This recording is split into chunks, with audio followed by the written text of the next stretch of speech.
Bonjour à tous. En mon nom personnel et au nom de l'Ordre des agronomes du Québec, je veux bien sûr vous offrir mes meilleurs souhaits pour l'année 2016 qui débute, l'année internationale des légumineuses telle que l'a décrété la FAO. Par ailleurs, la protection et le bien-être animal sont devenus des préoccupations importantes pour toutes les sociétés, dont la société québécoise. Afin de répondre à ces préoccupations, le ministre de l'Agriculture, des Pêcheries et de l'Alimentation du Québec, M. Pierre Paradis, a déposé un projet de loi visant l'amélioration de la situation juridique de l'animal. À l'automne 2015, plusieurs organismes, dont l'Ordre des agronomes du Québec, ont eu l'occasion de présenter leur mémoire devant les membres de la commission parlementaire chargée de l'étudier.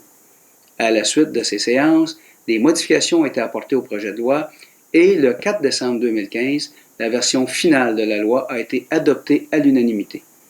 Soulignons ici que les recommandations de l'Ordre ont été bien accueillies par les membres de la Commission et que la plupart d'entre elles ont été intégrées à cette loi. Depuis le 4 décembre 2015, les animaux sont donc considérés comme des êtres doués de sensibilité, ayant des impératifs biologiques que la société se doit de protéger.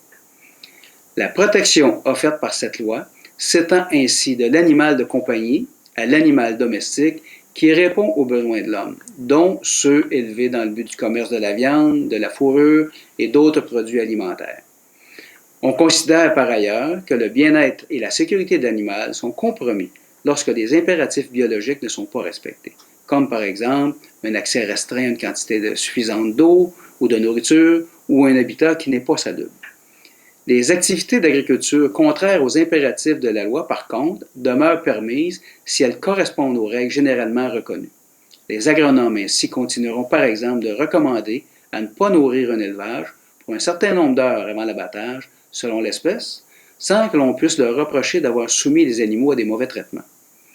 Par ailleurs, bien que la maltraitance animale en agriculture soit marginale, si l'agronome a des motifs raisonnables de croire qu'un animal a subi ou souffre d'abus ou de mauvais traitements, ou qu'il est ou a été en détresse, il doit, selon la loi, communiquer sans délai au ministre l'identification de l'animal et, dans la mesure où elles sont connues, les coordonnées du propriétaire ou de son gardien.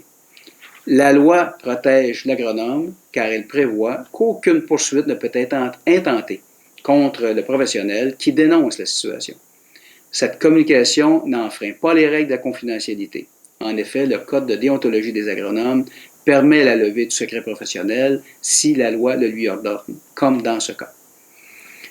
Enfin, font partie des personnes qui pourront être nommées inspecteurs les agronomes pour veiller à l'application de la loi et des règlements. Là encore, l'inspecteur ne pourrait être poursuivi en justice pour avoir agi de bonne foi dans l'exercice de ses fonctions. L'Ordre a l'intention, par ailleurs, d'entreprendre des démarches auprès du ministère de l'Agriculture afin de participer avec d'autres partenaires à définir les compétences des inspecteurs. Alors, afin de connaître les détails de la loi, je vous invite à en prendre connaissance en cliquant sur l'hyperlien qui sera intégré dans votre prochaine AgroExpress. Alors, je vous souhaite une bonne lecture, une très bonne année 2016 et au plaisir de vous revoir lors d'une prochaine activité.